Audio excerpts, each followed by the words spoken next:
안녕하십니까. 쉽게 배우는 조직신학 210번째 시간입니다. 세대주의자들은 그리스도가 다시 오신 후에도 계속해서 사람들이 구원에 들어올 것을 기대합니다.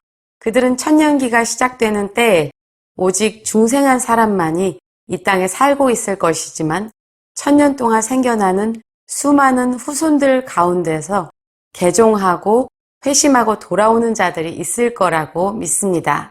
그러나 성경은 그리스도께서 다시 오실 때에 교회, 즉 유대인 신자이건 이방인 신자이건 하나님의 교회가 완성될 것을 분명히 알려줍니다.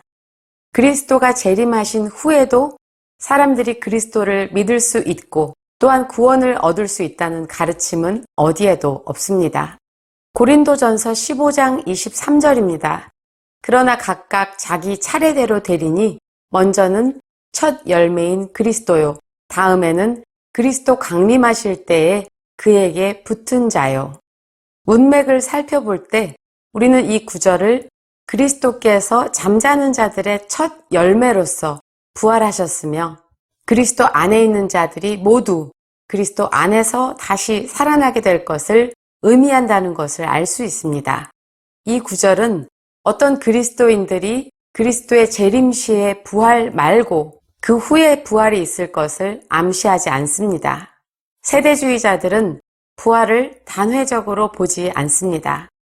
첫째 부활은 구약의 성도들을 포함한 환난 시의 부활이고 그 다음은 천년기 동안에 죽은 성도들이 부활한다고 말합니다. 그리고 환난기가 끝날 무렵 혹은 그 이후에 부활하는 신자들이 있다고 말하죠. 만약 그들의 견해가 옳다면 바울은 고린도전서 15장 23절을 이렇게 썼어야 마땅합니다. 그러나 각각 자기 차례대로 되리니 먼저는 첫 열매인 그리스도요. 다음에는 그리스도 강림하실 때 그에게 속한 자들 중에 일부분이요. 하지만 성경은 일부분이라고 하지 않죠. 데살로니가전서 3장 12절로 13절입니다.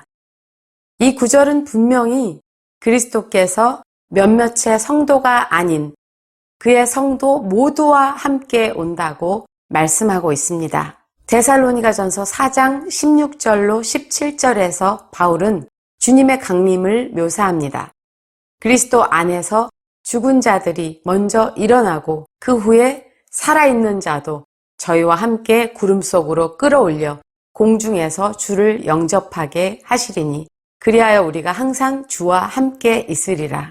세대주의자들을 포함하여 모든 학자들은 그리스도의 재림 시에 교회가, 성도가 들리움을 받는다고 말합니다. 바울이 그리스도 안에서 죽은 자들이라고 한 것을 기억해야 합니다. 그리스도 안에서 죽은 자들 중 얼마 혹은 그리스도 안에서 죽은 자들의 대부분이라고 일부의 개념을 말하지 않습니다.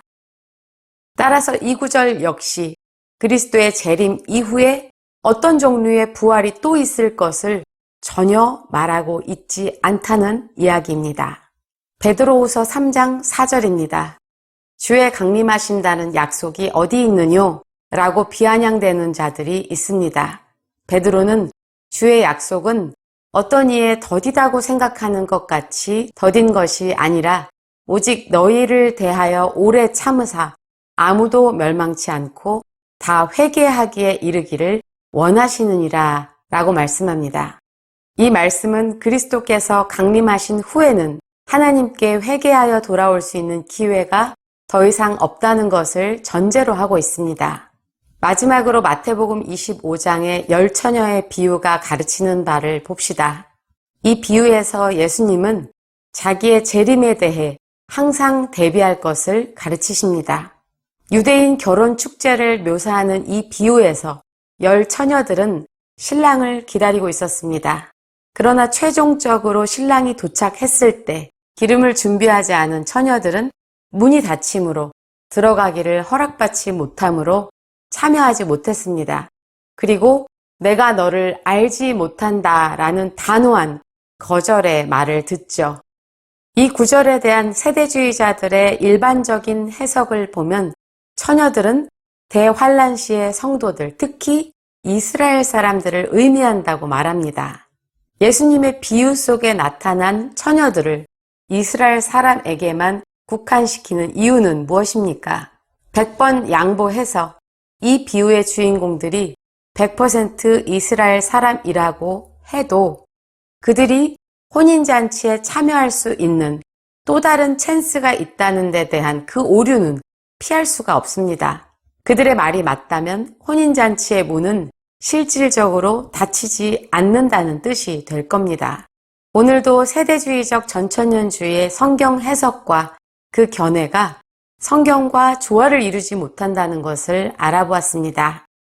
오늘날 세대주의는 기독교 안에 깊숙이 침투해 있습니다. 올바른 신학을 알고 배우는 것은 이와 같은 오류에 맞서서 그릇된 해석 체계를 배척하며 성경적인 입장을 취하고 진리를 세우는 일에 분명히 도움을 줄 것입니다. 오늘 강의를 마칩니다. 뉴욕 핸더슨 신학교의 이드보라였습니다.